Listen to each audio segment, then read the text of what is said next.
Welcome back to the film and TV channel. We're all staying safe and well. We've got a British crime drama on Netflix set to look at today. A limited series, just 4 episodes.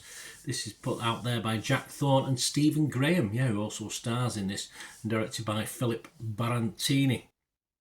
And it's simply called, well, it's a simple name for a very gritty, powerful subject matter. Adolescence, this one's called, and it's filmed in one continuous shot. A 13-year-old schoolboy gets arrested for the murder of the classmate, so that's very early in the story. Of course, we find out that, and then of course we get the background to the family and the main protagonist in this, etc. This was released on Netflix on the 13th of March, 4 episodes by about 50 odd minutes. I think the first episode's slightly over an hour. I think the others are around about 50 odd minutes. I did mention Stephen Graham stars in this. We've also got Ashley Waters, Erin Doherty, Owen Cooper, Faye Marcy, Christine Tamarco, Mark Stanley, Joe Hartley and some others as well in this. Let's just start with Owen Cooper. Great job. Great. I don't know how old the lad is. I've not checked how old his age is in real life.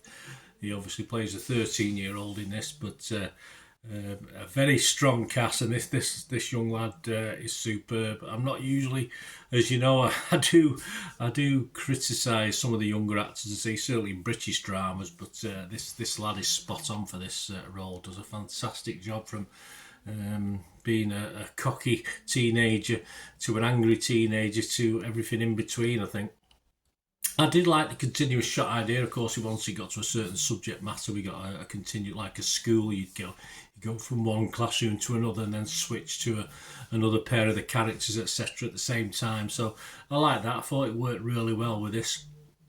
It does slightly lose a little bit of impetus, I thought, in episodes 2 and 3. Episode 2 sort of concentrates on the school itself and, of course, interviewing and trying to find out where the murder weapon is in this. So you get that, and it's a fairly dysfunctional school. If schools are like that, and it certainly weren't that in my day, but that's a long time ago now, isn't it? But it is scary to go into this school, because I can believe the realism of it. That's the problem. We'll talk about that in a minute. In episode 3, with switches to the young man, Owen's character, and his incarceration, his seeming hardness to his crime. It sort of offers little hope even for the affected on-screen professional as well that's involved in this, and it is very, very sad. Just an outstanding drama. I'm really impressed, to say, with the younger actors, not just Owen, some of the other ones as well. And overall, the main parts are played superbly by every age group, from teenagers, of course, to guys like Graham and up to the 50s.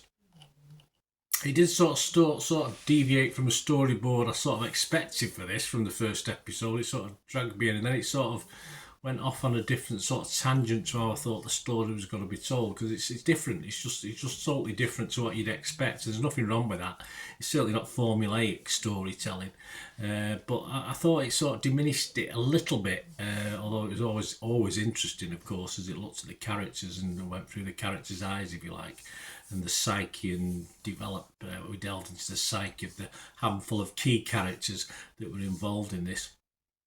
Margaret Lyons from the New York Times, most critics like this one. She gave it 90 out of 100. She said, the performances here are superb, with varsity sweeping and real sense of heft and verisimilitude. There, I'll let you sort out what that means. It is a weird time to engage in recreational misery when there's so much free, ambient despair to go around. Yeah, probably. But Adolescence is not agony for agony's sake. It uses its pain and shock as a side door into interesting questions and social critiques. Yeah, there's little hope offered in this, I don't think, in this series.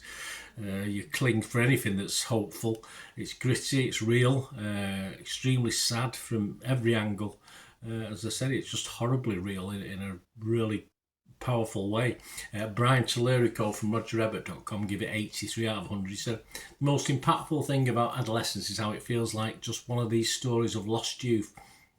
In that sense, it's not a statement or a solution, but it will crush your heart nonetheless. Absolutely. A pretty put together family, and of course, for this incident to happen to one of the children, so it doesn't give you any answers to it. It doesn't show why, where, or whatever. You say you can only sort of think that it's just society as a whole has affected it, and the attitude of the younger people in this really is something I've experienced myself personally, and I think it's pretty spot on, and it's full credit for that. It's not nice to see, but there is an attitude of younger people now that, I did read that the old Greek philosophers used to despair of their children, but and grandchildren when back in the old days. So we all do it, but as you say, with how the world is going at the moment, you have to really worry about this. And of course, I think personally, I think the series shows that what we all sort of believe at the moment. We're on a sort of downward spiral. It's affecting our kids, no matter how they're actually brought up. So it's incredibly sad, and I think this 4 episode series captures that. And it's not nice. Of course, it's not nice. There's nothing nice in this. John Anderson of the Wall Street Journal give it 8. He said the technique and uncut single camera shot contributes real-time immediacy to the story being told, as well as a certain astonishment at the methods, choreography and endurance of the cast. It must have been exhausting. A good word. That's a good word. It was exhausting. I felt exhausted watching it at times. It does leave lots of questions unanswered at the end, but that's fine. You can't really wrap up things like this up in a tidy little bow. You can't dot all the I's, you can't cross all the T's with this. So even though it wasn't a conclusive ending, very sad ending as you'd expect, it's a totally sad series. You just can't. So I didn't mind certain questions being unanswered. It was just how it is, and that's how the story panned out. Others, very positive scores, of course. Rotten Tomatoes, only 11 critics, but they're averaging this 9.3 out of 10, which is impressive. Metacritic, 89 out of 100. That's based on just 8 critics, but again, all positive. And if we look at Internet Movie Database, this has only just recently come out. I'm recording this on the 13th of March. And there's just 80 reviews there, and it's getting an 8.1 average. I can imagine this staying around 7.5, 8 during its lifetime. Personally, yes, if on Rotten Tomatoes I marked this fresh. On Metacritic I marked it positive, but if you watch any of my reviews or you've been with me for a while, you know that generally I watch a film for entertainment and stories tackling serious issues like this. I don't rate. I just don't give them a rating, and I won't rate this. But despite 1 or 2 little quibbles about the pace of perhaps episode 2 and 3, episodes 1 and 4 are terrific. So of course I'm going to recommend this, but not if your mood's low. It's not the sort of, it won't it won't improve your mood, put it that way, but it's a real serious look at certain things, as I said, and certain things I know are probably real. I think it's probably one of the most real series I've seen for a long time, certainly for the UK. Wherever you are, guys, let me know the impact in your territories and whether it sort of rings true as well where you are. But so I won't score it. I would just recommend it. As I say, I don't score things like this because I don't consider it as entertainment. I consider it as a learning watch, if you like, learning things. So